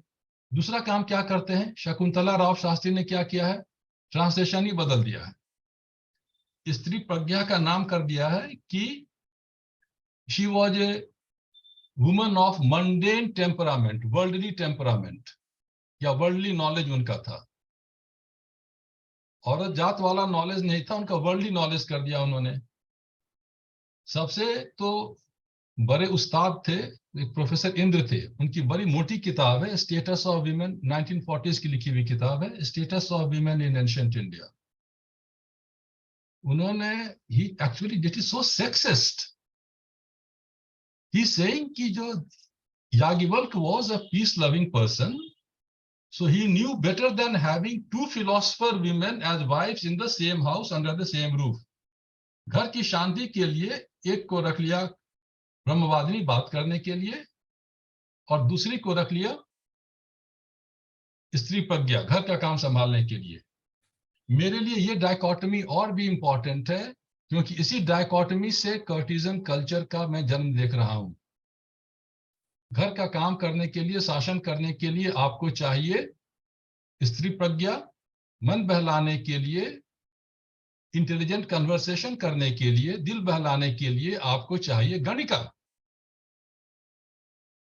और ये तो हम लोगों ने निकाला नहीं है। ब्रायन ब्लैक ने, फिंडली हैं, उन्होंने एक और ट्रांसलेशन आया है, अजीब अजीब इसके इंटरप्रिटेशंस लोगों ने दिए हुए हैं। और ये जो सीधी सादी बात थी कि ब्रह्मवादियां एक अपवाद थी, रूल नहीं थी, इसी से पता चल जाता है। एक और इंटरप्रिटेशन है, उस किताब को मैंने देखा नहीं, गूगल सर्च में मैंने देखा था। वो ये था कि जो याद है ना, वो परफेक्शंस जो कि महायान बुद्धिज्म में आता है, पारमिता, कई किस्म की पारमिता होती हैं। तो एक पारमिता होती थी प्रज्ञा पारमिता। तो उसमें इंटरप्रिटेशन है कि स्त्री प्रज्ञा का माने है कि जो embodiment of perfection of knowledge, Paramita word घुसा दिया है इंटरप्रिटेशन में। और ब्रायन ब्लैक का देखिए, वो काफी उनकी सेंसिबिलिटीज अच्छी हैं, बहुत फेमिनिस्ट है, और उन्होंने इधर उधर की बातें, एक चैप्टर ही बल्कि इस पर है। तो यही है सर। मेरा एक छोटा सा सवाल है कि जब हम लोग बातचीत करते हैं जो उपनिषदिक ट्रेडिशन का, तो क्या प्राचीन भारत के बारे में या अर्ली इंडिया के बारे में कोई डिस्कशन बिना जैन, बौद्ध और जो बाकी परंपराएं थी, जो ज्ञान की और अन्य परंपराएं हैं, उनमें जो स्त्रियों की स्थिति है, उसके बगैर कर सकते हैं क्या? थेरी गाथा और उनके साथ जो पूरा और भी जो कन्वर्सेशन है, इसके बगैर ये पूरा हो सकता है क्या? नहीं हो सकता है। और काफी बेहतरीन शानदार काम भी हो रहा है उनको लाने का, थेरियों का हम जानते हैं। पर जरूरत है जैन स्त्रियों और उनका जो आउटलुक है उसके बारे में लाने का। बहुत चीजें बिल्कुल अलग किस्म से कही गई हैं, बहुत चीजें पेट्रियार्कल है, अलग किस्म की पेट्रियार्की है। पर जो लिबरल व्यू है नन्स के प्रति, कुछ स्टेटमेंट्स हैं, तो कुछ लोगों ने बहुत पहले काम किया था। टाइटल का हम लोग इस्तेमाल करते हैं, पर किताब के अंदर जाके देखा नहीं कि उसमें क्या कहा गया है। पर बिल्कुल बहुत अधिक स्कोप है। मैंने बहुत पढ़ा नहीं है सभी, मेरा फील्ड भी नहीं था एजुकेशन। अनिल जी कुछ बोलना चाहते हैं? Yes Anil.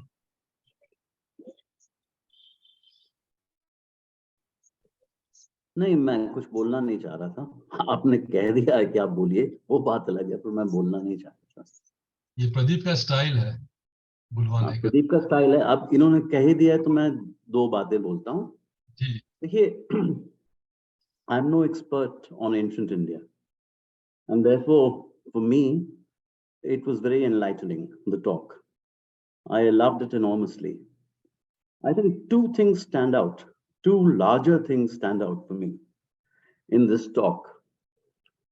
One is that you so closely stick to evidence, and you are getting to interpret the evidence in through a variety of ways. The means that you use for interpreting the evidence, for critiquing the evidence, and sticking close to the evidence, that is, I think, something very, very good. I would even say that it is a little old-fashioned sometimes, but I like it. I've always said to people that, yes, political correctness is important, perhaps, but even more important is technical correctness. And this is the sort of thing I mean by that phrase, technical correctness. This is one thing. The other thing that stands out, in my view, is that in order to understand things like ancient India or medieval India, especially pre-modern histories, pre-modern literatures, I would even go to the extent of saying understanding pre-modern economies.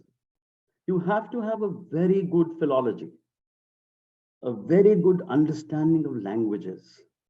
What do the words mean? In what context do they mean what? How are they related to other words, other cognate categories? How are these cognate categories used across traditions? So traditions which may be styled as quote unquote Hindu or Buddhist or whatever, or, and even for medieval India, this is very significant, I think. Sanjay Subramanian has made this point in one or two lectures, that knowledge of languages, a very fine sense of the languages of the sources and the ways in which language is used, the structure of the languages, overall, even in order to make breakthroughs in economic history, let alone cultural, social, political history, you need a very good understanding of philology. And I think this second point is also borne out by your talk. So on these two counts, that you should stick close to the evidence and you should try and understand the evidence from various ways, in various ways and from various ways. And also that an understanding of how language works is very significant. I think these two things stand out, and I'm very grateful to you for that. Vijay sir कुछ बोलना चाहेंगे? विजय चौधरी जी। प्रदीप जी, मेरे पास कुछ ज्यादा बोलने को नहीं है, और विश्वमोहन जी का जैसा हम सब लोग जानते हैं कि बहुत ही गहराई में जाकर के किसी भी इशू का पड़ताल करते हैं, और वही आज देखने को मिला। हर एक जंक्शन पे लग रहा था कि वो उस इशू पर और भी कई लेयर्स में बात को रख सकते हैं। मुझे एक बात जो पूछनी है, क्योंकि जो टॉपिक था वो एस सल्टेकर का एम्फेसिस था, तो इस बात को और थोड़ा गहराई से या थोड़ा और विस्तार से हम विश्वमोहन जी से आग्रह करेंगे कि एस सल्टेकर के किस तरह के फॉर्मुलेशंस को वो मानते हैं कि बाद के रिसर्च से भी वो वैलिडेटेड हुआ, और कौन से फॉर्मुलेशंस थे जो कि फॉल्सिफाई हुए। अगर इसके बारे में वो थोड़ा सा यहाँ पे अगर रखें तो हम लोगों को ज्यादा अच्छे से बात समझ में आए। Thank you.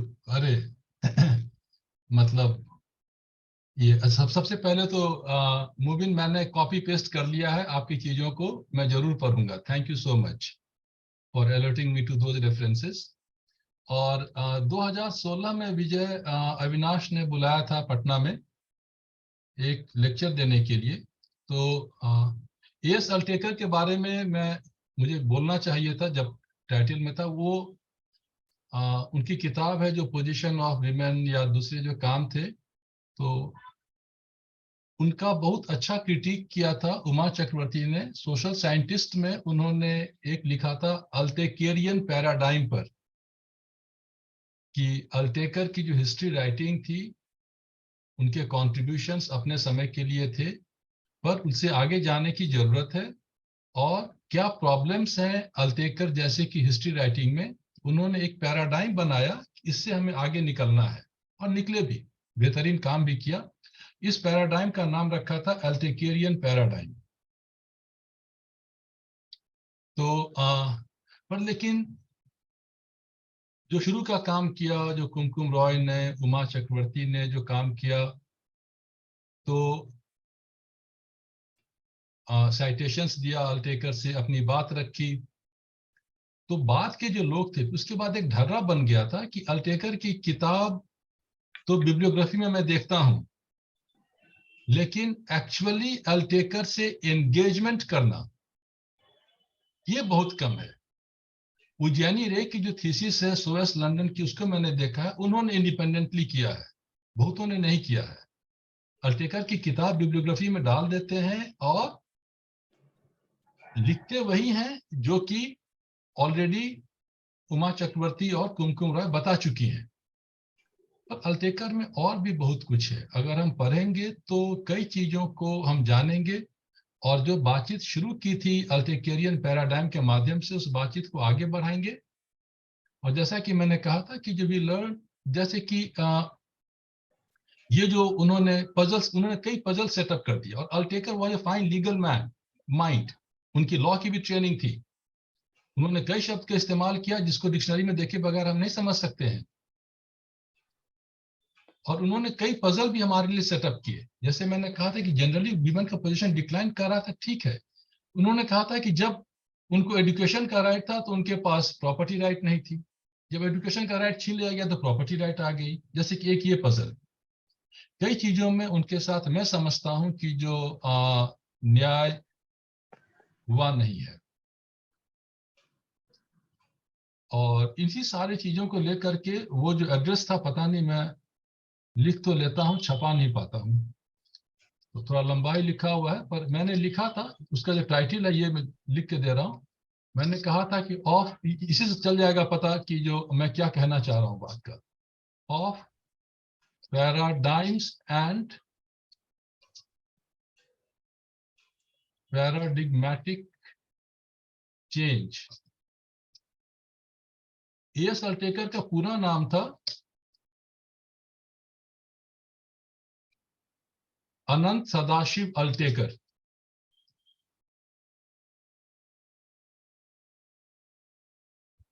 ये मेरा है। Of paradigms and paradigm shifts change was Anant Sadashiv an Altekarian. He was not always an Altekarian. Many things have been said about him which I will not agree with right now. So we can have a debate on that. तो कई चीजें हैं, कई चीजें जो उन पर कहा गया कि वो कहते थे वो शायद कुछ और कह रहे थे। अपनी बात को वो बहुत, उन्होंने क्या पढ़ा है ये वो कभी, आजकल हम लोग करते हैं ना, हम लोग शुरू में जब लिटरेचर सर्वे करते हैं तो हम अक्सर बड़े विस्तार से बताते हैं कि मैंने क्या क्या चीजों को पढ़ रखा है, क्या क्या मैंने ज्ञान अर्जित किया है, इसके बेसिस में करने जा रहा हूँ। ये काम वो नहीं करते थे। आपको थोड़ा सा बिटवीन द लाइंस पढ़ना पड़ेगा कि वो किस चीज को, जब अल्टेकर लिख रहे थे तो उस वक्त बड़े ही जबरदस्त फेमिनिस्ट डिबेट्स थे। अगर उन डिबेट को जानेंगे तब इनको पढ़ेंगे, तब पता चलेगा कि इनका पोजीशन क्या था और इनके आगे पीछे की हिस्टोरियोग्राफी। और Altekar was not the representative by any means. बहुत अलग अलग किस्म की राय हो रही थी। एक के बारे में हम लोग जानते हैं, शर्मा जी, जिनकी चर्चा तो कर चुके हैं लोग कई बार। दूसरी की चर्चा मैंने अभी की थी, Rahul ji, Altekar was not a representative of what? of the entire body of writings on history of women in his time or before his time. Correct. The entire historiography, I don't think, can be slotted as Altekarian. It was much richer, much more varied than being just Altekarian. And he himself, Anant Sadashiv, was not much of an Altekarian in many critical aspects. Correct. हमारे बीच में श्रीश चौधरी जी हैं जो कि linguistics के expert हैं और हम चाहेंगे कि वो आज के इस पर, चूंकि हिस्ट्री के डिसिप्लिन के बाहर हैं, प्रोफेसर श्रीश चौधरी जी, यदि आप कुछ ऑब्जर्वेशन दें या कुछ क्वेश्चंस हो।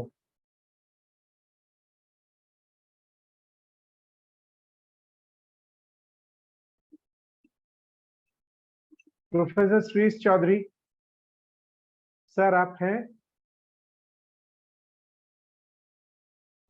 शायद नहीं है। और कोई सवाल रखना चाहते हैं? किसी का और कोई सवाल हो? सतीश जी, हाँ सर आ गया जी। प्रदीप जी, जी, I can barely hear because of the loudspeaker behind me. I can barely hear what has been said. And I appreciate, beyond that, I have nothing to say, but thank you very much. Please go on. Such a lot of awful noise. Satish ji हमारे साथ हैं। सतीश जी कुछ बोलना चाहेंगे?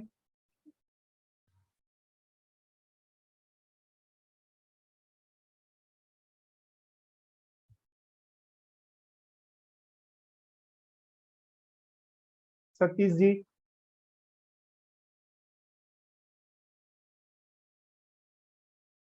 असद कुछ कहना चाहते हैं? हम हमसे पूछ रहे हैं, पूछे। Asad Asad Asad Ahmad. Sir No, PK, not today. Thank you. Ranjan, translation की एक और बात हम कर लेते हैं, जैसे कि मनुस्मृति में ही कई चीजें होती। एक, मैं पीएन प्रभु की चर्चा मैंने की थी, तो पीएन प्रभु में स्टेटमेंट था कि according to Manu, men and women were created for procreation of children. Innocent statement है, completely neutral। तो ये उन्होंने कहा, और फिर उन्होंने मनु के नीचे कोट कर दिया कि मनु के अनुसार भगवान ने स्त्री पुरुषों को बनाया जो बच्चा करो, दुनिया का संतान को जला। एक्चुअल कोट में पता है क्या कहा गया है? I think it's the earliest statement of woman is womb. औरत बच्चा दाने के अलावा कुछ भी नहीं है। उसमें कहा गया है कि भगवान ने पुरुष को बनाया संतानार्थम, संतान के लिए, और स्त्री को बनाया प्रजननार्थम, प्रजनन के लिए। The distinction is there very much. और दूसरी बात, बाद के इंस्क्रिप्शंस में, बाद के लिटरेचर में इसको, मनु को भगवान की तरह ही इसको फॉलो किया जाता था। और दूसरी बात उनका जो था कि औरत इंडिपेंडेंस डिजर्व नहीं करती है। बचपन में पिता के पास और बाद में बेटे के पास, वो जो स्टेटमेंट है अर्हति न अर्हति, औरत इंडिपेंडेंस डिजर्व नहीं करती है, इसका भी हमारे लॉ में, हमारे लिटरेचर में इसकी गूंज बहुत दूर दूर तक गई, बल्कि स्थापित हो गई। इस पर भी काम किया जा सकता है। ये चीजें हम लोग पढ़ाने के क्रम में देखते हैं, तो सारी रिसर्च तो मैं कर नहीं पाऊंगा, पर गुंजाइश बहुत अधिक है। तो अब बंद किया जाए क्या? और कोई सवाल ना हो तो हम लोग अब धन्यवाद ज्ञापन करें। धन्यवाद विश्वमोहन जी। हमारा ज्ञानोत्सव का जो ये श्रृंखला है, ये मूल रूप से बिहार पर केंद्रित हुआ करता है। और ए सल्तेकर बिहार की एक बहुत ही प्रसिद्ध इतिहासकार थे, और मुझे लग रहा था कि शायद उससे हम लोग बिहार का जो योगदान है ऐतिहासिक परंपरा में, उसके ऊपर भी कुछ चर्चा करेंगे। लेकिन बहुत अच्छी चर्चा रही। एक दूसरे माध्यम से जो हमारी प्राचीन संस्कृति की जड़ें हैं बिहार में भी, उसके बारे में जानने का मौका मिला। खासकर इसलिए भी कि याज्ञवल्क्य और गार्गी और मैत्री और कात्यायनी के मिथक बिहार के मिथिला क्षेत्र से जुड़े हुए हैं। इसलिए बहुत बहुत धन्यवाद। हमें आशा है कि आगे भी हम लोग आपको सुनेंगे, और जब भी आप कोई नई चीज लेकर आएंगे तो हम लोगों के साथ साझा करेंगे इस मंच पर। सर बहुत बहुत धन्यवाद। नमस्कार। Thank you.